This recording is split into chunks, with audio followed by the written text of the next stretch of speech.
Mumtaz TV bersama menegakkan sunnah. Baik, bismillahirrahmanirrahim. Alhamdulillah. Alhamdulillahi hamdan katsira thayyiban mubarakan fih, mubarakan alaih, kama yuhibbu rabbuna wa yarda. Wa usalli wa usallim ala nabiyina al-karim Muhammadin wa ala alihi wa ashabihi wa man tabi'ahum bi ihsanin ila yaumiddin. Saudara-saudaraku kaum muslimin dan kaum muslimat rahimani wa rahimakumullah, sebelum kita menyampaikan kajian di subuh hari ini, Rasulullah sallallahu alaihi wasallam menyebutkan di dalam hadisnya, la yashkurullah man la yashkurun nas. Tidaklah seseorang itu dikatakan bersyukur kepada Allah siapa yang tidak bersyukur kepada manusia. Oleh karena itu kami ingin haturkan terima kasih jazahullahu khairan kepada DKM Masjid, kepada imam masjid dan kepada seluruh panitia yang telah memberikan kepada kami kesempatan di subuh hari ini untuk menyampaikan sepatah dua patah kalimat. Mudah-mudahan apa yang mereka lakukan mendapatkan kemuliaan dan keutamaan yang dikhabarkan oleh Nabi SAW. Ada 3 orang yang masuk ke dalam surga dikarenakan satu anak panah. Yang pertama yang membuat panah, yang kedua yang menyerahkan panah, dan yang ketiga yang memanah. Nah, siapa saja yang mereka terlibat di dalam kebaikan, dan tidak ada kebaikan yang lebih mulia melebihi ketika kita menyebarkan agama Allah Subhanahu wa taala di tengah-tengah umat Nabi Muhammad sallallahu alaihi wasallam. Para hadirin dan hadirat yang dimuliakan oleh Allah Subhanahu wa taala, Al-Imam Abu Daud dan juga Al-Imam An-Nasai dan Imam Ahmad menyebutkan sebuah hadis dari Abu Hurairah radhiyallahu taala anhu, lamma khalaqallahu al-jannata faqala li Jibril idhhab fandur ilaiha. Ketika Allah Subhanahu wa taala menciptakan surga, dan kemudian Allah Subhanahu wa taala berkata kepada Jibril, idhhab fandur ilaiha. Wa Jibril, pergilah engkau dan lihatlah apa yang ada dalam surga. Fadhahaba fanadhara ilaiha thumma jaa faqala ay rabb wa izzatik la yasma'u biha ahadun illa dakhalaha. Kemudian pergilah Jibril alaihissalam melihat surganya Allah Subhanahu wa taala dan mendapatkan keindahan-keindahan yang ada di dalamnya. Kemudian dia kembali kepada Allah Subhanahu wa taala dan dia memuji Allah, dan kemudian Jibril berkata, wahai Allah, tidak ada satupun orang-orang yang mereka mendengar tentang indahnya surga kecuali mereka ingin untuk masuk ke dalam surga tersebut. Thumma haqqaha bil makarih, thumma haffaha bil makarih. Kemudian Allah Subhanahu wa taala meliputi atau mengelilingi surga tadi dengan sesuatu yang tidak disukai oleh manusia, sesuatu yang dibenci oleh manusia. Kemudian Allah Subhanahu wa taala memerintahkan kembali kepada Jibril untuk melihat surga yang telah dikelilingi oleh sesuatu yang tidak disukai oleh manusia. Kemudian Jibril alaihissalam kembali kepada Allah Subhanahu wa taala dan beliau berkata, laqad khasyitu alla yadkhulaha ahadun. Aku khawatir ya Allah, aku takut ya Allah, ya tidak ada satupun yang masuk ke dalam surgamu. Kenapa? Karena surga itu dikelilingi oleh sesuatu yang tidak disukai oleh manusia. Ya, dia sedang senyenyak-nyenyaknya tidur, ya tiba-tiba harus bangun subuh. Ini sesuatu yang berat. Ya, dia sedang berbisnis dan bisnisnya sedang maju-maju. Ternyata bisnisnya itu ada unsur yang diharamkan oleh Allah. Transaksinya ada sesuatu yang tidak disukai oleh Allah Subhanahu wa taala. Maka ini berat untuk orang meninggalkannya. Begitu juga seorang wanita yang punya rambut yang indah, punya warna rambut yang menawan, tiba-tiba dia harus membungkus rambutnya. Ini juga bukan sesuatu yang mudah. Ini sesuatu yang sulit. Makanya Jibril alaihissalam berkata, ya Allah, aku takut, aku khawatir ya Allah. Tidak ada satupun yang masuk ke dalam surga karena memang surga dikelilingi oleh sesuatu yang tidak disukai oleh nafsunya manusia. Kemudian Allah Subhanahu wa taala menciptakan neraka dan memerintahkan kembali Jibril alaihissalam untuk melihat apa yang ada dalam neraka tersebut. Kemudian Jibril kembali kepada Allah Subhanahu wa taala dan berkata, "Ya Allah, tidak ada satupun orang yang mendengar tentang ngerinya neraka kecuali dia ingin jauh dari neraka tersebut." Kemudian Allah Subhanahu wa taala mengelilingi neraka dengan sesuatu yang disukai, dicintai oleh manusia. Kemudian Allah memerintahkan kembali Jibril untuk melihat neraka yang telah dikelilingi oleh sesuatu yang dicintai oleh manusia.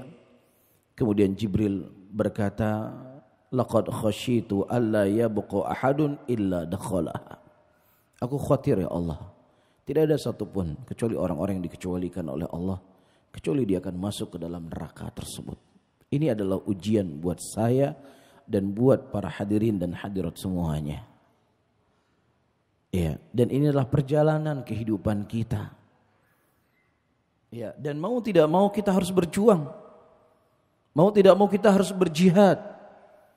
Karena tidak ada kemenangan yang paling besar yang Allah Subhanahu wa taala berikan kepada hambanya kecuali dia selamat dari nerakanya Allah. Dan kemudian Allah Subhanahu wa taala memasukkan dia ke dalam surga, dan kemudian dia melihat Allah Rabbul Alamin yang hari ini kita sembah, yang hari ini kita sujud, yang hari ini kita meminta. Allah Subhanahu wa taala mengatakan dalam ayatnya, "Kullu nafsin dha'iqatul maut wa innama tuwaffawna ujurakum yawmal qiyamah faman zuhzi'a 'anil nari wa udkhilal jannata faqad faz." Wa mal hayatud dunya illa mata'ul ghurur. Allah menyebutkan kesuksesan ini dalam Al-Qur'an. Setiap yang memiliki nyawa pasti akan merasakan yang namanya kematian. Hanya saja kalian akan dibalas oleh Allah Subhanahu wa taala kelak di yaumul qiyamah. Siapa yang seseorang diselamatkan dari neraka dan kemudian dia dimasukkan ke dalam surga, maka kata Allah, mereka adalah orang-orang yang sukses. Mereka adalah orang-orang yang menang. Kita jangan mengaku sukses kalau seandainya kesuksesan itu belum mengantarkan kita ke dalam surganya Allah Subhanahu wa taala. Dan Allah Subhanahu wa taala, para hadirin dan hadirat, telah menjadikan jalan-jalan supaya kita menjadi orang yang sukses. Allah Subhanahu wa taala telah menentukan jalan agar kita bisa menghuni surganya Allah Subhanahu wa taala. Dan di antaranya adalah dengan kita mencintai kanjeng Nabi kita Muhammad sallallahu alaihi wasallam. Kullu ummati yadkhulunal jannah, kata Rasulullah. Semua umatku sebenarnya mereka masuk dalam surga. Illa man aba. Kecuali orang-orang yang memang enggan untuk masuk ke dalam surga. Sehingga para sahabat kaget. Ini surga sesuatu yang indah. Kenikmatannya itu tidak terbayangkan. Kok bisa ada orang yang tidak mau masuk surga? Kok ada orang yang enggan untuk masuk ke dalam surga? Kemudian mereka bertanya, siapa itu mereka ya Rasulullah? Kemudian Nabi SAW mengatakan, man ata'ani dakhalal jannah wa man asani faqad aba. Siapa yang seseorang mereka taat kepadaku, kata Nabi SAW, maka mereka masuk ke dalam surga. Dan siapa di antara mereka yang bermaksiat kepadaku, maka mereka itulah yang enggan masuk ke dalam surga. Kalau seandainya saya bertanya satu persatu kepada jamaah yang hadir di subuh kali ini, apakah kaum ibu-ibunya, ataukah kaum bapak-bapaknya, ataukah para pemudanya, cinta enggak kita kepada Nabi SAW? Pasti akan menjawab, kami cinta kepada Rasulullah SAW. Namun para hadirin, sebuah kecintaan itu tidak cukup hanya sekedar lisan saja. Kecintaan itu tidak cukup hanya sekedar pengakuan saja. Tapi cinta itu harus dipraktekkan dengan perbuatan, dengan pengorbanan. Datang orang-orang munafikun kepada Rasulullah sallallahu alaihi wasallam yang Allah Subhanahu wa taala ceritakan dalam Al-Qur'an. idza ja'akal munafiquna qalu nashhadu innaka la rasulullah. Datang orang-orang munafikun menghampiri Nabi Muhammad sallallahu alaihi wasallam dan mereka mengatakan nashhadu, kami mempersaksikan, innaka, sesungguhnya engkau wahai Muhammad benar-benar sebagai rasulnya Allah. Jadi kalau dalam bahasa Arab ibu-ibu dan bapak-bapak itu ada penekanan secara lafaz dan secara huruf. Ya, lafadznya di sini nashhadu. Kami benar-benar mempersaksikan. Inna itu huruf. Innaka la rasulullah. Jadi kalau kita artikan, wahai Muhammad, kami benar-benar dan benar-benar mempersaksikan engkau sebagai rasulnya Allah.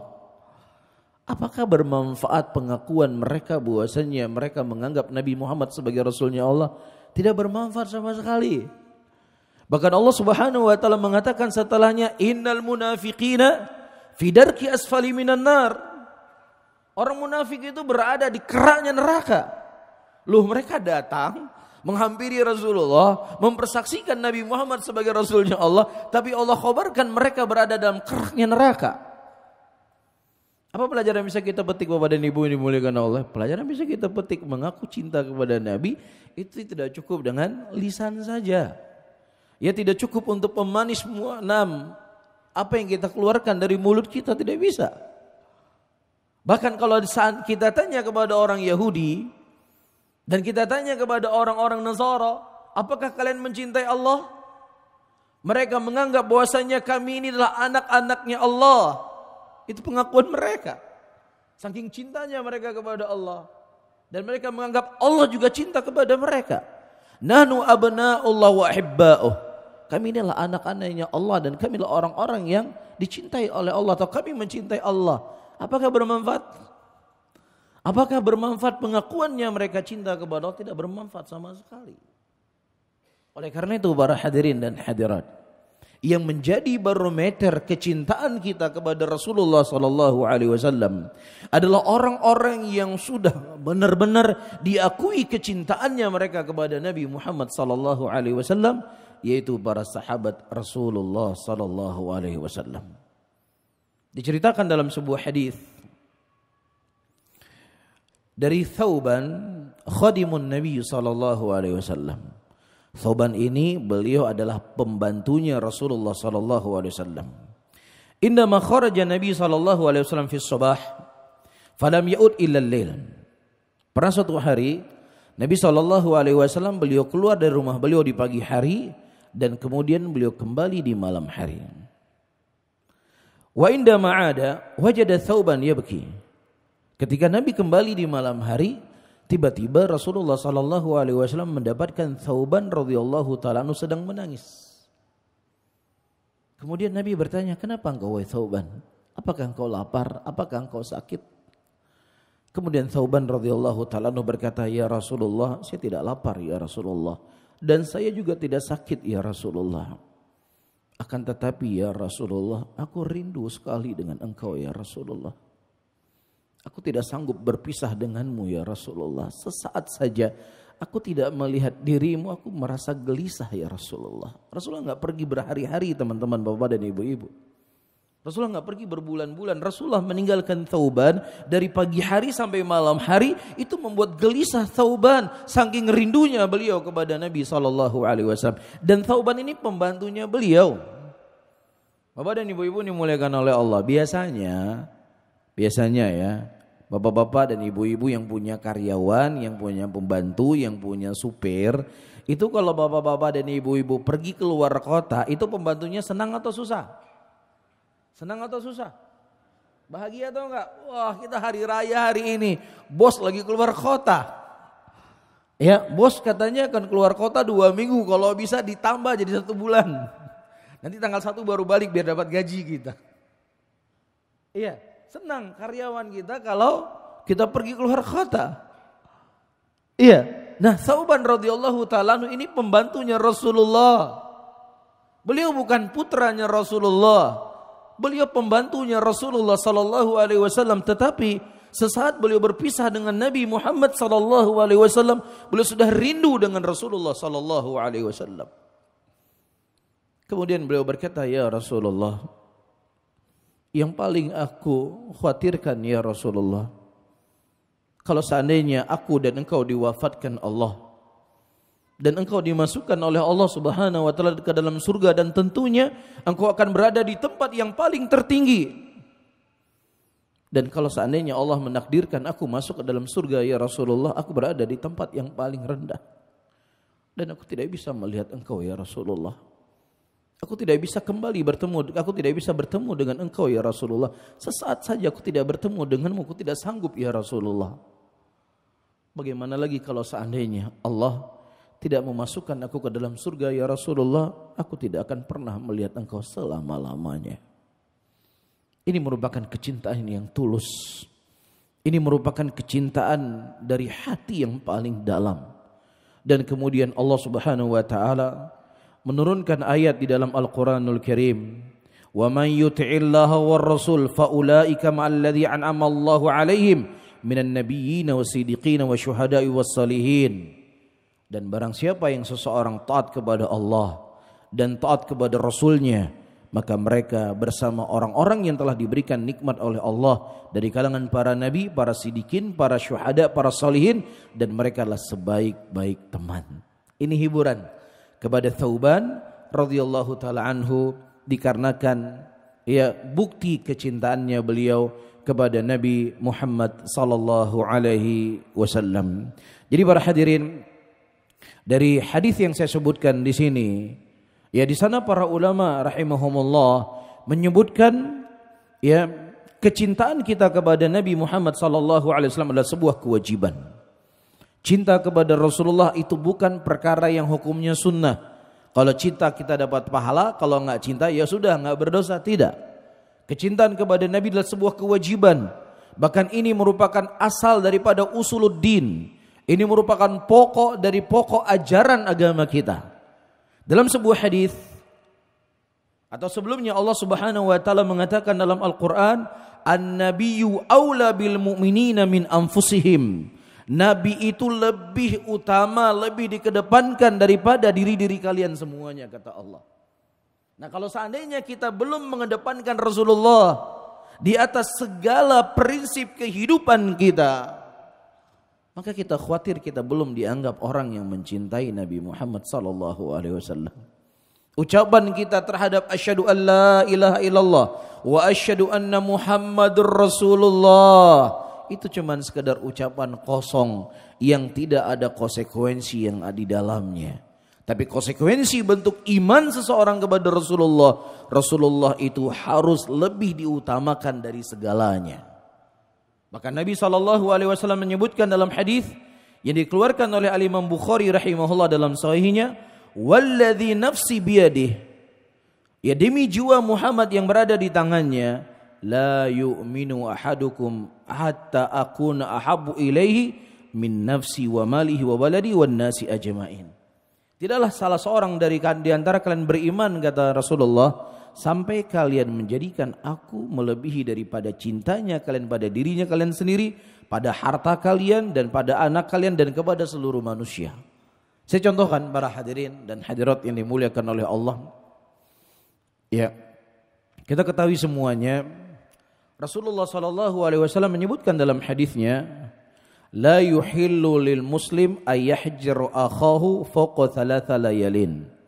Tidak halal bagi seorang muslim yang mana dia menghajar, membekot, tidak mengajak bicara saudaranya lebih dari 3 hari. Ini hadis Rasulullah.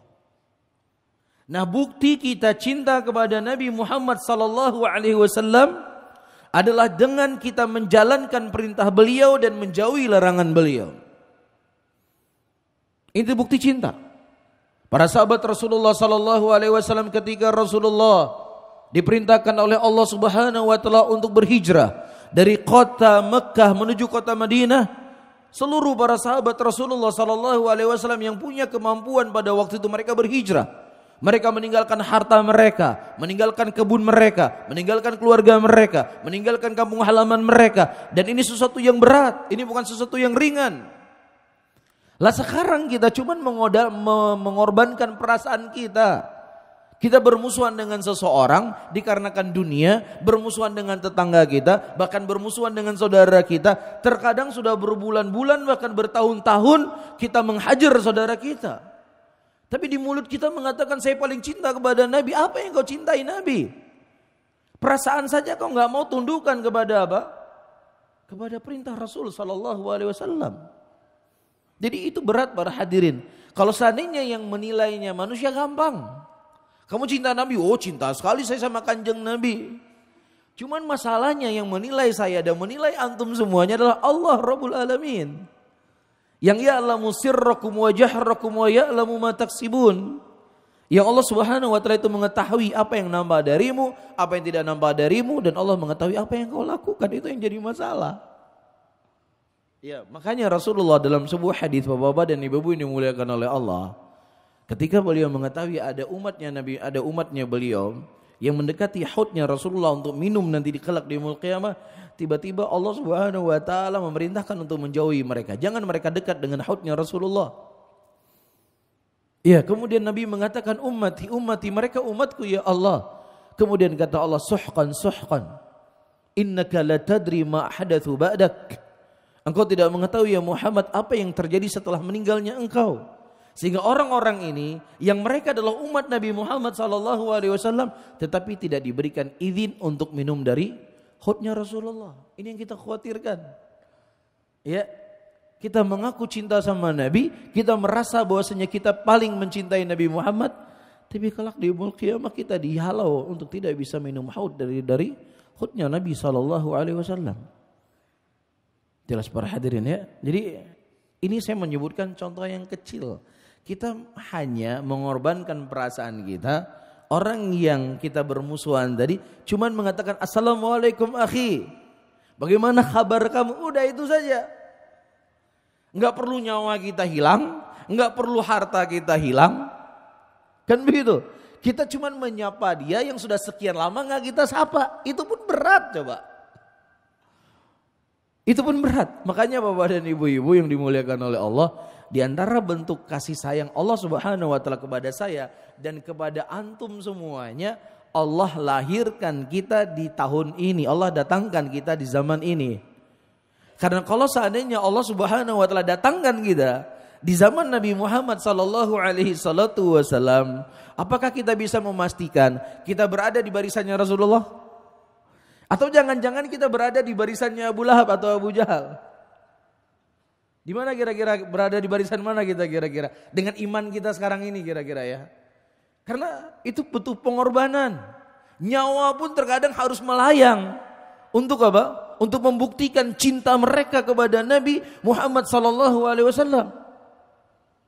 Jadi gak ada jaminan kalau kita hidup di zamannya Rasulullah. Ya kalau gak level-level Abu Bakar As-Siddiq ya level Abu Hurairah lah.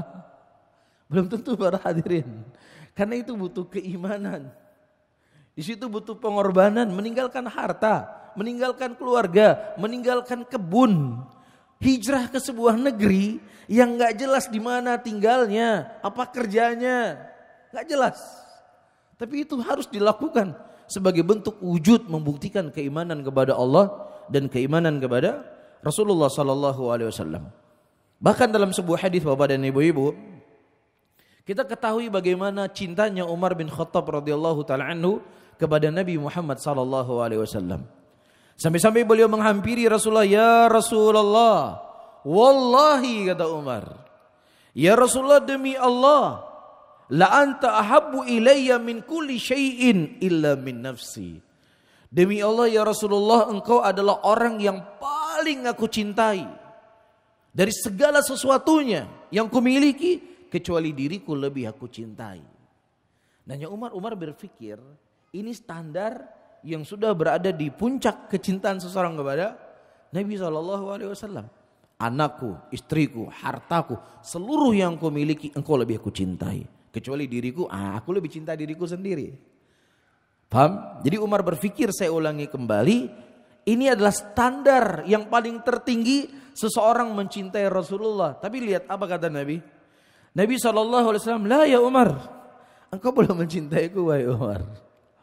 engkau belum mencintaiku sampai engkau menjadikan aku melebihi daripada cintanya engkau pada diri engkau sendiri. Bisa difahami para hadirin? Nah kira-kira ya, kita ketahui bahwasannya hadirnya kita di majelis ilmu ini merupakan perintah dari perintah Nabi SAW.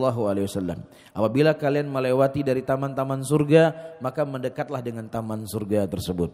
Di dalamnya kita disebutkan hadis-hadis Rasulullah, di dalamnya disebutkan tentang sirah Rasulullah, dan juga dalamnya disebutkan ayat-ayat Al-Quran. Ya, dan kemudian ada orang yang ngajak kita makan atau ngajak kita ngopi. Kira-kira kita milih yang mana? Milih yang mana Bapak dan Ibu-ibu? Milih hadir di majelis ilmu atau milih untuk makan? Milih mana kira-kira? Ini pertanyaan yang sederhana saja. Milih mana kira-kira? Milih makan ya. Kalau majelis ilmu kan bisa rekam, nanti bisa dengar belakangan. Ini hal kecil saja. Baik, saya sebutkan contoh lagi. Ya, kita ketahui bahwasanya Rasulullah sallallahu alaihi wasallam telah mengatur segala sesuatunya. Di antara yang diatur oleh Nabi sallallahu alaihi wasallam dari perintah Allah Subhanahu wa taala bahwasanya zakat ketika dibagi, laki-laki itu mendapatkan 2 bagian dibandingkan berapa? Dibandingkan apa? Perempuan. Ya, az-zakar mithul hadil unthayain. Baik, laki-laki itu mendapatkan 2 bagian dari perempuan. Baik. Nah, misalnya seorang ayah sebelum dia meninggal, dia memberikan wasiat kepada anaknya. Dan wasiat itu ditulis. Baik, apa wasiatnya? Harta saya saya berikan kepada anak saya yang pertama 3/4 harta saya berikan kepada dia. Ya, nah secara hukum negara sudah sah. Baik. Nah kemudian bapak kita meninggal. Kita berbicara hukum negara ya. Bapak kita meninggal. Nah setelah dihitung-hitung hartanya itu, kalau mengikuti wasiat bapaknya, dia bisa mendapatkan 30 miliar misalnya. Tapi kalau dia ikut aturan yang telah diatur oleh Allah dan Rasulnya, dia mendapatkan 2 bagian dari anak-anak yang ada, dia cuma dapat 3 miliar. Ya, berapa kali lipat? 10 kali lipat bedanya. Nah secara hukum negara dia silakan mengambil uang 30 miliar. Tetapi secara hukum agama, orang ahlul waris itu tidak berhak untuk diberikan wasiat. Enggak boleh diberikan wasiat kepada ahli waris, dilarang oleh Nabi. Secara hukum agama ini batal. Orang tua tidak boleh memberikan wasiat, ahli waris tidak boleh memberikan, mayit tidak boleh memberikan wasiat kepada ahli waris. Secara hukum agama ini enggak sah, enggak boleh, dibatalkan. Tetapi secara negara disilakan mengambil uang 30 miliar. Nah, di detik ini, di kondisi seperti ini para hadirin, kita milih 30 miliar atau milih 3 miliar tetapi sesuai dengan tuntunan Rasulullah SAW. Milih mana kira-kira? Ini contoh-contoh saja ini. Saya ingin berbicara tentang mencintai Nabi itu enggak mudah gitu loh. Mencintai Rasulullah SAW bukan hanya sekedar lisan. Tapi mencintai Nabi ada pengorbanan yang harus kita berkorban. Kalau kita ambil 30 miliar ini enggak ada masalah. Secara hukum negara kita bisa hak kita itu karena telah ditulis wasiat. Tetapi secara hukum agama, secara tuntunan yang diajarkan oleh Nabi kita Muhammad SAW, perkara ini tidak dibolehkan, tidak dibenarkan karena kita adalah ahlu waris, tidak berhak untuk mendapatkan wasiat. Ya kalau bedanya 10 juta, 20 juta udahlah ikut Nabi saja kan begitu. Tapi masalahnya ini 3 miliar dengan 30 miliar. Milih mana kira-kira Bapak dan Ibu-ibu? Udahlah 30 miliar aja lah, nanti kita bertobat sama Allah. Nanti kita istighfar. Ini kan gak syirik. Kalau selama gak syirik ya masih di bawah tata masyiatillah lah. Kalau Allah ampuni ya Allah ampuni. Kalau seandainya pun diadab dalam neraka ya paling gak lama diadabnya. Terkadang kan logika kita kan suka seperti itu Bapak dan Ibu-ibu. Ya, suka membuat hilah. Tahu hilah ya? Sebenarnya hilah ini kan kerjanya orang Yahudi kan. Ya, Allah melarang mereka untuk menangkap ikan di hari Sabtu. Dia nggak nangkap ikan hari Sabtu, dia pasang pancingnya hari Jumat. Hari Sabtu cuma ngambil mancing, saya nggak ketangkap ikan. Iya, saya memberikan contoh ini Bapak dan Ibu-ibu, ingin menggambarkan bahwasanya mencintai Nabi itu pengorbanan. Iya, berat.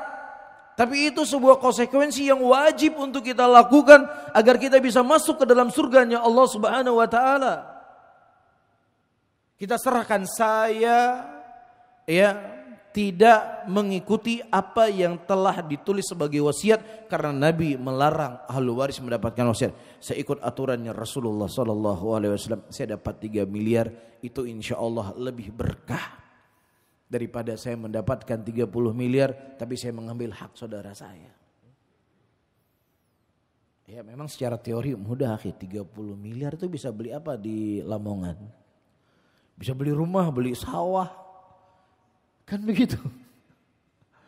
Tetapi para sahabat Rasulullah sallallahu alaihi wasallam, para hadirin dan hadirat yang dimuliakan oleh Allah, mereka buktikan kalau Nabi itu lebih mereka cintai daripada segalanya.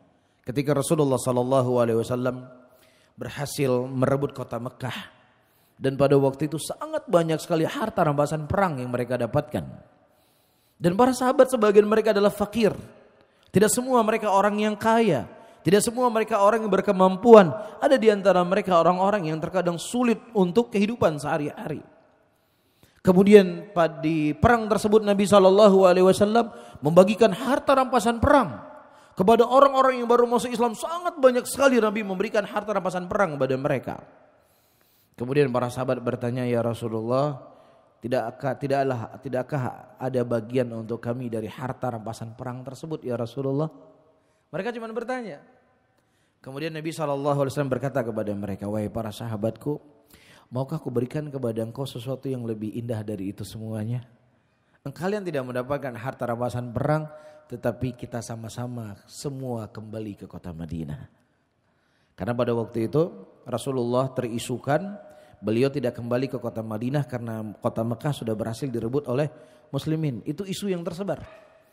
Ya, kemudian Nabi SAW memberikan kabar gembira kepada mereka, kita akan kembali ke kota Madinah semuanya. Kalian milih mana? Milih harta rampasan perang? Ada sebagian itu diberikan ratusan ekor unta, ada diberikan ratusan ekor kambing. Nah sahabat yang berjuang dengan Nabi SAW gak dapat apa-apa. Tapi mereka mendapatkan sesuatu yang lebih indah, yaitu kembalinya Nabi SAW ke kota Madinah. Dan apakah mereka berat para hadirin? Tidak ada rasa berat sedikit pun di hati para sahabat Rasulullah. Bahkan mereka sangat bahagia, mereka sangat senang. Karena tadinya mereka berpikir Nabi tidak kembali ke kota Madinah. Tidak ada di antara mereka berkata, ya Rasulullah, iya Rasulullah, kami senang juga engkau kembali ke kota Madinah, tapi dapatlah sedikit ya Rasulullah. Gak ada mereka berkata demikian kepada Nabi Muhammad SAW. Segala yang diputuskan oleh Rasulullah, sami'na wa ata'na. Kami mendengar ya Rasulullah, kami taat. Dan itu adalah keputusan yang terbaik untuk mereka, walaupun terkadang mereka enggak mendapatkan apapun dari harta yang sebenarnya mereka berhak juga mendapatkan dari harta rampasan perang tadi. Baik, saya tegaskan kembali para bapak-bapak dan ibu-ibu, saya tegaskan kembali. Cinta kepada Nabi bukan hanya sekedar di lisan, tapi cinta kepada Nabi itu harus dengan pengakuan, harus dengan pengorbanan. Kemudian ketika Umar bin Khattab radhiyallahu taala anhu mendengar ucapan Rasulullah, beliau langsung berkata, wallahi la anta ahabbu ilayya min kulli syai'in hatta min nafsi. Ya Rasulullah, kalau memang demikian engkau adalah orang yang paling kucintai melebihi daripada cintaku pada diriku sendiri. Kemudian kata Nabi SAW, al-an ya Umar, sekarang baru wahai engkau Umar dianggap cinta kepadaku. Maka di sana Bapak dan ibu-ibu yang dimuliakan oleh Allah, bentuk seseorang, bagaimana bentuk seseorang mencintai Rasulullah SAW? Di antara bentuk seseorang mencintai Nabi SAW adalah tasdikun fima akhbar. Dia membenarkan seluruh apa yang dikhabarkan oleh Nabi SAW. Apakah itu masuk akalnya ataukah tidak masuk akalnya? Apakah itu merugikan bisnisnya ataukah tidak merugikan bisnisnya? Apakah itu menyelisih dari kebiasaannya ataukah tidak menyelisih daripada kebiasaannya? Kalau memang seandainya itu adalah khabar yang datang dari Nabi Muhammad sallallahu alaihi wasallam, maka orang-orang yang beriman tidak ada keraguan sama sekali apa yang dikhabarkan oleh Nabi tersebut. Diceritakan para hadirin dan hadirat yang dimuliakan oleh Allah Subhanahu wa taala, dari Abu Hurairah Abu Bakar As-Siddiq radhiyallahu taala anhu, ketika Nabi sallallahu alaihi wasallam di Isra dan dimirajkan oleh Allah Subhanahu wa taala dari Mekah ke Baitul Maqdis, kemudian diangkat ke langit ke-7 dan kemudian Rasulullah sallallahu alaihi wasallam kembali ke Mekah. Jangankan kita cerita di tahun Isra dan Mi'rajnya Nabi Muhammad sallallahu alaihi wasallam di tahun 2023 dengan teknologi yang super canggih, dengan pesawat yang begitu cepat, ya itu belum bisa menembus langit ke-7. Ya apalagi dengan durasi waktu hanya beberapa jam. Nggak masuk akal, nggak masuk logika. Kan begitu? Masuk akal nggak kira-kira? Nggak masuk akal. Lah apalagi di zaman siapa? Di zamannya Nabi Muhammad SAW, kendaraannya itu cuma unta. Berjalan dari Mekah ke Baitul Maqdis saja itu mungkin butuh waktu berhari-hari. Ini semalam dari Baitul Maqdis diangkat ke langit kemudian dibawa lagi ke Mekah. Secara akal ini nggak masuk akal, secara logika ini nggak masuk logika. Dan pada waktu itu berita ini viral di Mekah. Viral di Mekah ceritanya. Orang-orang musyrikin mulai mengolok-olok Nabi Muhammad SAW. Ya, mereka mulai menuduh Rasulullah dengan tuduhan-tuduhan keji. Kemudian terdengar berita itu di telinga Abu Bakar As-Siddiq radhiyallahu ta'ala anhu ardahu. Abu Bakar As-Siddiq radhiyallahu ta'ala anhu hanya bertanya, apakah engkau mendengar itu langsung dari mulut Nabi Muhammad SAW? Kalau beliau diangkat ke langit ke-7 dan beliau juga pergi ke Baitul Maqdis. Kemudian laki-laki ini berkata, iya, aku mendengar itu dari Nabi Muhammad SAW. Kemudian kata Abu Bakar As-Siddiq, kalau seandainya memang benar itu dari Nabi, lebih daripada itu saya percaya. Kalau seandainya itu keluar dari mulutnya Rasulullah, makanya Abu Bakar As-Siddiq dilakabi sebagai As-Siddiq, orang yang membenarkan. Secara logika, tunggu dulu. Coba kita hitung waktunya dulu ya. Ini waktunya begini. Nggak masuk akal tuh, nggak masuk logika. Mungkin itu bukannya Nabi yang diisrakan, bukan Nabi yang dimi'rajkan. Itu mungkin maksudnya adalah mimpi. Rasulullah dimimpikan untuk naik ke langit, dimimpikan untuk pergi ke Baitul Maqdis. Karena secara hitungan matematika kita, hitungan kecepatan dan lain sebagainya itu nggak masuk akal. Itu agama orang-orang belakangan ini. Ya, setiap datang ayat Al-Quran, setiap datang hadis Nabi SAW, tunggu dulu, jangan dulu diterima. Lihat dulu sisi ininya, sisi itunya, lihat dulu sisi ininya. Banyak sisi penglihatannya. Kita lihat dulu perkembangan zamannya, lihat dulu kondisi zaman. Jangan terlalu tekstual, jangan terlalu jumut dalam mendengar ayat Al-Quran, jangan terlalu jumut dalam mendengar hadis Nabi. Kita perlu untuk mentakwil ke sini, kita butuh untuk menafsirkan seperti ini. Ya akhirnya tujuannya apa? Meninggalkan Al-Quran dan meninggalkan hadis Rasulullah SAW. Tapi tidak dengan para sahabat Nabi SAW. Apa saja yang dikhabarkan oleh Nabi SAW mereka pasti percaya dan tidak ada sedikit pun keraguan dalam hati mereka. Ya, pengkhabaran dari Nabi Muhammad SAW tersebut. Saya sebutkan dengan contoh, insya Allah akan lebih jelas apa yang kita inginkan, sejauh mana pembenaran kita terhadap hadis Rasulullah SAW. Misalnya kita bertransaksi dengan transaksi riba. Atau kita berdagang, perdagangan kita itu masih ada unsur haramnya. Taib, ada unsur haramnya. Nah sekarang kita punya pilihan. Pilihan kita terus berniaga dengan hal yang diharamkan oleh Allah tadi, Dan besar tanggung jawab kita di hadapan Allah Subhanahu wa taala, atau kita tinggalkan perdagangan kita, namun konsekuensinya mungkin omset kita akan berkurang, ekonomi kita akan turun dan seterusnya. Ini kan harus ada dua pilihan yang harus kita pilih. Dan Nabi SAW telah memberikan kabar gembira kepada kita. Apa itu? Man taraka lillahi syai'an awadallahu khairan minhu. Barang siapa yang seseorang meninggalkan sesuatu karena Allah, maka Allah Subhanahu wa taala akan ganti yang lebih baik. Ketika kita berniaga dengan niaga yang haram, ketika kita bertransaksi dengan transaksi riba yang itu diharamkan oleh Allah, dan kemudian kita meninggalkan transaksi yang diharamkan oleh Allah Subhanahu wa taala tersebut, maka Allah akan mengganti yang lebih baik dari apa yang telah kita tinggalkan tadi. Yakin gak kira-kira Bapak dan Ibu-Ibu? Yakin gak yang dikhabarkan oleh Nabi? Taib. Tapi keyakinannya apa? Bukan hanya dengan membenarkan dengan lisan kita, tapi keyakinannya itu dengan kita meninggalkan perkara yang diharamkan oleh Allah. Waduh Ustaz, nanti kalau saya tinggalkan hal haram ini, anak-anak saya 7. Yaitu semuanya lagi sekolah. Ini kalau saya nggak bekerja saja 1 bulan itu bisa-bisa kami nggak makan. Kan mulai kan? Mulai apa?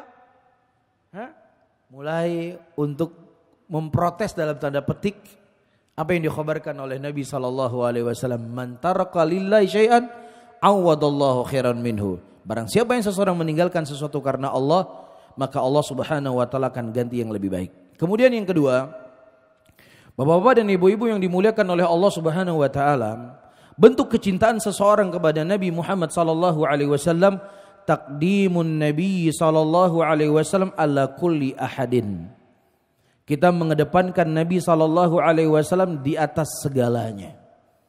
Allah mengatakan dalam Al-Qur'an, ya ayyuhalladzina amanu la ya ayyuhalladzina wahai orang-orang yang beriman, jangan kalian mengedepankan Allah dan Rasulnya. Wattaqullah innallaha sami'ul alim. Dan takutlah kalian kepada Allah, sesungguhnya Allah itu maha mendengar dan Allah itu maha mengetahui. Allah memerintahkan kepada kita, tidak boleh kita mengedepankan siapapun manusia di atas Nabi kita Muhammad sallallahu alaihi wasallam. Para hadirin, ketika Rasulullah sallallahu alaihi wasallam meninggal pada waktu itu dan mulai terjadi kekacauan, hari meninggalnya Rasulullah sallallahu alaihi wasallam di negeri Yaman, ada seorang laki-laki yang mengaku dirinya sebagai nabi. Iya, orang-orang yang lemah imannya dan orang-orang munafik mulai menampakkan kenifakannya. Bahkan sekali Umar bin Khattab radhiyallahu taala anhu, beliau berkata, siapa yang mengatakan Muhammad sallallahu alaihi wasallam telah meninggal, akan kusembelih kepalanya. Karena saking cintanya beliau kepada Rasulullah, Umar menganggap tidak mungkin Nabi SAW meninggal pada waktu itu. Kekacauan demi kekacauan telah terjadi. Kemudian datanglah orang-orang kepada Abu Bakar As-Siddiq radhiyallahu taala anhu, dan mereka menyarankan kepada Abu Bakar As-Siddiq mengembalikan pasukan yang telah dikirim oleh Nabi SAW pada sebuah peperangan pada waktu itu. Mereka mengatakan kembalikan pasukan. Ya, ini kondisi kota Madinah dalam keadaan tidak baik. Kondisi muslimin dalam keadaan tidak baik. Kita butuh pasukan yang lebih banyak untuk menjaga keamanan kota Madinah. Itu saran sebagian para sahabat kepada Abu Bakar As-Siddiq radhiyallahu taala anhu. Apa kata Abu Bakar As-Siddiq? Kata Abu Bakar As-Siddiq, aku tidak akan pernah membatalkan sesuatu yang telah diputuskan oleh Nabi sallallahu alaihi wasallam. Tidak akan pernah aku batalkan. Dan subhanallah, pasukan yang dikirim oleh Nabi SAW ini dipimpin oleh Usama bin Zaid. Usama bin Zaid pada waktu itu umurnya masih 17-18 tahun Bapak dan Ibu-Ibu. Sudah ditugaskan untuk apa? Menjadi pemimpin pasukan perang.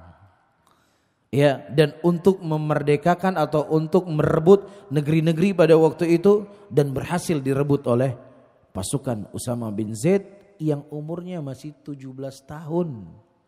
Lah Bapak dan Ibu-Ibu, kira-kira anak-anak kita 17 tahun bisa apa? Bisa apa kira-kira 17 tahun? Minum kopi saja masih minta duit sama orang tua. Betul enggak? Minum kopi. Ya, suruh jaga rumah Ya, ini bapak pergi dulu ya. Kamu tolong jaga rumah. Itu kambing nanti tolong masukkan kandang. Ayam tolong dikasih makan. Pulang bapaknya 3 hari safar. Kambingnya mati, ayamnya mati. Ya, air bah keluar di toilet, nggak dimatikan. Listrik hidup di mana-mana. Hal yang kecil kadang nggak mampu dilakukan. Padahal sekolahnya sudah sekolah modern. Teknologinya canggih. Ya, kadang sekolahnya juga mahal. Tapi ini kondisinya. Sementara Nabi SAW mendidik para sahabatnya, umur 17 tahun sudah menjadi pemimpin perang. Jadi luar biasa. Ketika orang-orang ingin menjalani apa yang telah digariskan oleh Rasulullah, mereka akan mendapatkan kejayaan dunia dan akhirat. Bapak dan ibu jangan berpikir ya, Nabi kita itu hanya mengajarkan kepada kita bagaimana sholat, bagaimana cara kita berpuasa, bagaimana kita berhubungan dengan Allah. Bukan hanya itu diajarkan oleh Nabi. Nabi SAW mengajarkan para sahabatnya untuk kesuksesan dunia dan kesuksesan akhirat.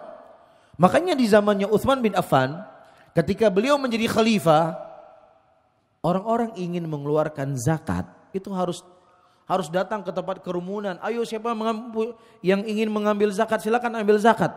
Saking banyaknya orang memberikan zakat dan sedikitnya orang menerima zakat, mereka butuh teriak-teriak. Yang memanggil orang untuk mengambil zakat. Lah di zaman sekarang lebih banyak pemberi zakat atau penerima zakat? Penerima zakat lebih banyak daripada pemberi zakat. Nah di zaman Nabi SAW dididik oleh Rasulullah. Iya, mereka memakmurkan dunia masyarakatnya. Iya, dan menyelamatkan mereka dari nerakanya Allah Subhanahu wa taala. Makanya para hadirin, kata Imam Malik rahimahullah, tidak akan terperbaiki umat ini kecuali apa yang telah terperbaiki umat yang lalu. Kalau seandainya kita ingin mulia, kita ingin jaya, kita ingin sukses, kita ingin kuat, kita ingin ditakuti oleh musuh-musuh Allah, tidak ada cara, tidak ada jalan kecuali kita mengikuti sunnah Nabi Muhammad SAW. Kembali mempelajari Al-Quran, kembali mempelajari sunnah, kembali mempelajari ajaran Rasulullah. Ini merupakan modal yang paling kuat, dengannya muslimin akan diberikan kekuatan oleh Allah Subhanahu wa taala. Rasulullah sallallahu alaihi wasallam menyebutkan dalam hadisnya, "Idza tabayatum bil 'inah wa akhadtum adnabal baqar wa raditum biz zara wa taraktumul jihad, sallallahu alaihi mundhullan la yanzi an hatta turaji'u ila dinikum."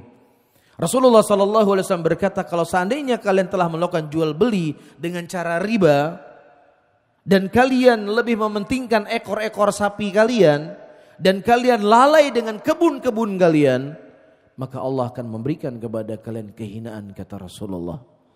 Dan kalian meninggalkan jihad dengan makna syar'i ya, dengan makna syar'i.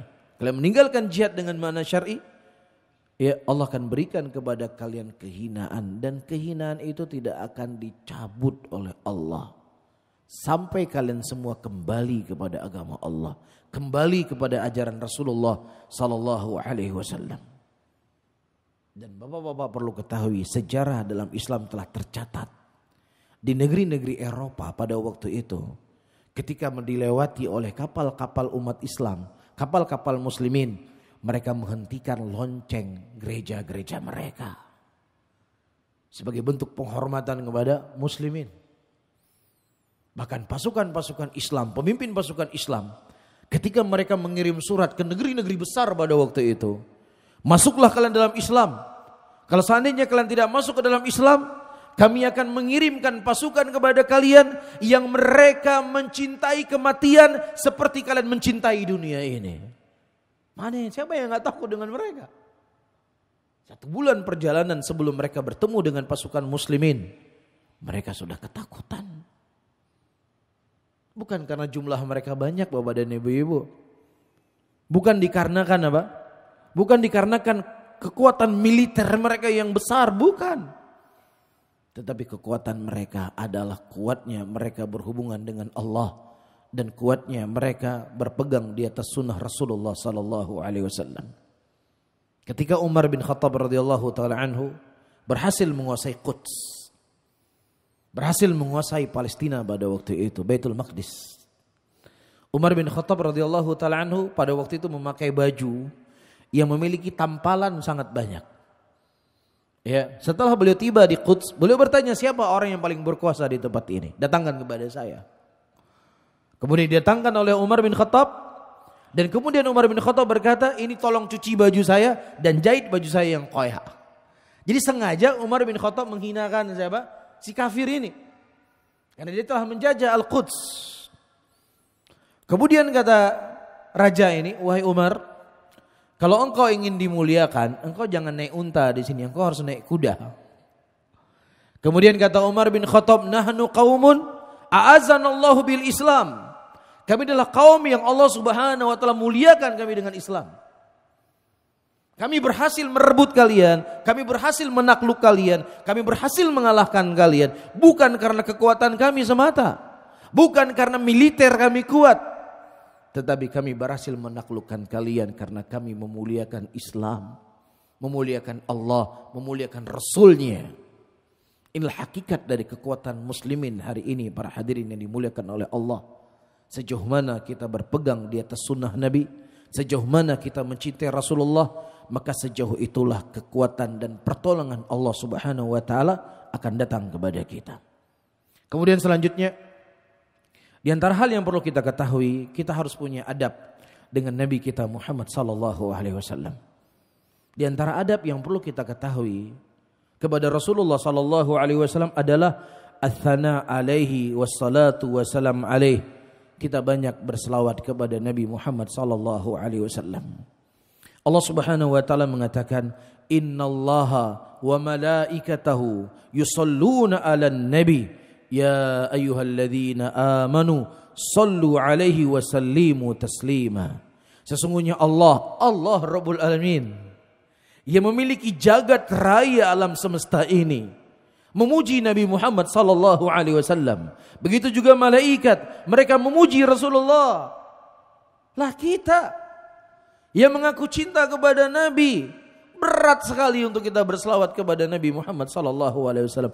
Buktikan cinta kita kepada Nabi kita Muhammad sallallahu alaihi wasallam untuk sering-sering berselawat kepada beliau. Dan terkhusus di hari Jumat dan di malam Jumat datang nas secara khusus dari Nabi kita Muhammad sallallahu alaihi wasallam untuk kita memperbanyak berselawat kepada beliau. Iya, ini kita ngaku cinta sama Nabi. Nulis WA itu tulisan macam dia tulis, siap dia tulis, banyak sekali dia tulis. Pas tulis nama sallallahu alaihi wasallam pakai SAW. Saya enggak mengatakan salah Bapak dan Ibu-ibu. Cuman SAW itu kan enggak ada artinya. Apa artinya SAW? Ya maksudnya sallallahu alaihi wasallam. Cuman takutnya kalau kita pakai SAW kita enggak dapat pahala. Tapi kalau kita tulis sallallahu alaihi wasallam kita dapat pahala berselawat kepada Nabi. Enggak Ustaz, terlalu panjang. Lah ente nulis macam-macam kok sanggup. Ya cerita-cerita kadang ghibah, aneh-aneh bisa dia tulis. Masa selawat kepada Nabi hanya beberapa kalimat harus diringkas? Tulis lengkap sallallahu alaihi wasallam, minimal tulis seperti itu. Apakah di WA, apakah undangan, ya kepada, maksudnya buat undangan Nabi kita Muhammad SAW. Jauhi hal yang seperti ini. Sebagian para ulama diantaranya Al-Imam Nawawi mengatakan hukumnya makruh. Ya kita meringkas selawat kepada Nabi dengan SAW, hukumnya makruh. Taib, maka hal-hal yang kecil seperti ini, tetapi itu terkadang memberikan efek yang besar kepada kita. Ini yang pertama, banyak berselawat kepada Rasulullah. Ya minimal sallallahu alaihi wasallam. Seluruh selawat-selawat yang kita berselawat kepada Rasulullah itu akan disampaikan oleh Allah Subhanahu wa taala kepada Kanjeng Nabi Muhammad sallallahu alaihi wasallam. Dan itu sebagai bukti cinta kita kepada beliau. Yang kedua, Bapak dan Ibu yang dimuliakan oleh Allah, di antara adab kita kepada Nabi kita Muhammad sallallahu alaihi wasallam, kita tidak boleh menyebut nama Nabi kita hanya Muhammad, udah selesai, enggak boleh. Kita sebutkan Rasulullah Muhammad atau Nabiyullah Muhammad atau Muhammad sallallahu alaihi wasallam, enggak boleh. Itu kanjeng Muhammad, enggak boleh. Itu dilarang oleh Allah Subhanahu wa taala. Allah mengatakan la taj'alu du'ai rasul bainakum ka du'ai ba'dikum ba'da. Jangan kalian menjadikan panggilan kalian kepada Rasulullah sallallahu alaihi wasallam seperti panggilan di antara kalian. Kalau di antara kita enggak ada masalah, Soleh. Ya Abdullah, enggak ada masalah. Tapi kepada Nabi kita sallallahu alaihi wasallam, apakah ketika para sahabat hidup bersama Nabi, mereka enggak boleh memanggil nama Nabi Muhammad dengan Muhammad? Begitu juga setelah Nabi kita Muhammad sallallahu alaihi wasallam, kita tidak boleh menyebut beliau hanya Muhammad saja, tapi dengan Rasulullah, Nabi Allah, atau minimal dengan Muhammad sallallahu alaihi wasallam. Kemudian yang ketiga, yang perlu untuk kita ketahui, ketika kita berada di masjidnya Nabi kita Muhammad sallallahu alaihi wasallam, dan terkhusus ketika kita melewati makamnya Rasulullah, maka seseorang tidak boleh dia teriak-teriak di situ. Tidak boleh dia mengeraskan suaranya di situ. Itu terlarang. Walaupun Nabi sallallahu alaihi wasallam telah meninggal dan beliau tidak ada di hadapan kita, jasadnya beliau, ya tetapi beliau itu hidup dalam kuburnya. Dan sebagai adab kita kepada Nabi kita Muhammad sallallahu alaihi wasallam, tidak boleh mengangkat-ngangkat suara. Apakah di masjid beliau ataukah di samping kuburnya Nabi kita Muhammad sallallahu alaihi wasallam. Dan juga di antara hal yang perlu kita ketahui, ketika kita mendengar ada orang yang menyebut Muhammad sallallahu alaihi wasallam, maka kita menyebutkan juga selawat kepada Nabi kita. Taib. Nah begitu juga tauqir hadisi, di antara bentuknya adalah kita memuliakan hadisnya Rasulullah sallallahu alaihi wasallam. Bagaimana bentuk kita memuliakan hadis Rasulullah? Di antaranya adalah buku atau koleksi hadis-hadis Nabi di rumah kita. Saya ingin tanya ibu-ibu ya. Ibu-ibu, ada Tupperware enggak di lemari rumah? Banyak enggak Tupperware? Rantang, piring, banyak ya? Banyak enggak bapak-bapak, ibu-ibu punya banyak Tupperware di lemari? Banyak. Ya bahkan tiap bulan harus tambah perbendaharaan alat rumah yang kadang nggak pernah dipakai. Nah saya ingin tanya sekarang, ada nggak Sahih Bukhari di lemari ibu-ibu? Sahih Bukhari ada? Ada. Ada nggak Sahih Bukhari? Sahih Muslim? Nggak ada juga. Sunan Abu Daud? Kita nggak perlu bahas kitab-kitab yang jauh-jauh dulu ya. Ini kan kitabnya umat Islam kan? Ya kan semua umat Islam, mau NU, mau Muhammadiyah, mau apapun tetap memuliakan apa? Sahih Bukhari kan? Kecuali orang Syiah yang gak suka sama Sahih Bukhari. Tapi umat Islam, apapun organisasi atau afiliasi umat Islam, semua mereka mencintai Sahih Bukhari. Kan begitu kan? Nah ada gak Sahih Bukhari di rumah? Nanti ya Rasulullah, saya paling cinta kepada engkau ya Rasulullah. Kalau ditanya sama anak, kalau ditanya ya, ini permisalan saja. Ada enggak buku-buku hadis yang dikumpulkan oleh para ulama dengan darah mereka, dengan nyawa mereka, dengan harta mereka, mereka kumpulkan hadis-hadis Rasulullah. Perjalanan berbulan-bulan, bertahun-tahun mereka mengumpulkan hadis Nabi. Kita cuma beli 200.000 rupiah. Berat untuk membeli buku hadis Nabi. Hati-hati ibu-ibu. Ya, itu Tupperware semuanya ditanya oleh Allah nanti kelak di yaumul qiyamah.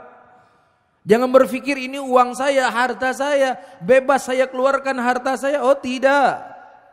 Semua harta yang kita miliki itu titipan Allah dan semuanya akan ditanya oleh Allah nanti kelak di yaumul qiyamah.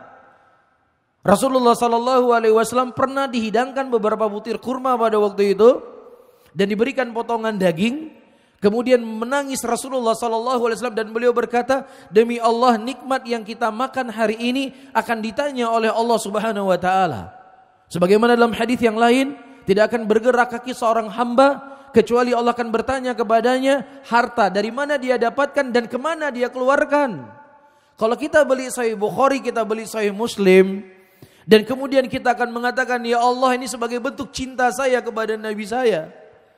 Ini sebagai bentuk sayang saya kepada Nabi saya dan pengorbanan para ulama yang telah mengumpulkan hadis-hadis Nabi. Wahai Allah, saya beli buku ini sebagai bentuk kecintaan. Ya, jadi koleksi buku-buku hadis Rasulullah sebagai cinta kita kepada beliau. Nah yang kedua Bapak dan Ibu-ibu, itu mungkin lagu-lagu sudah terlalu banyak kita hafal lagu. Tidak ada lagu yang baru kecuali sudah kita hafal. Lah sekarang coba kita tanya, ada nggak kita hafal hadis Nabi? Ada Ustadz. Apa hadisnya? Tuntutlah ilmu ke negeri Cina. Terus apa lagi? Ya, cinta negeri adalah bagian dari iman. Udah, ya. Sudah hafal hadisnya 2, palsu lagi.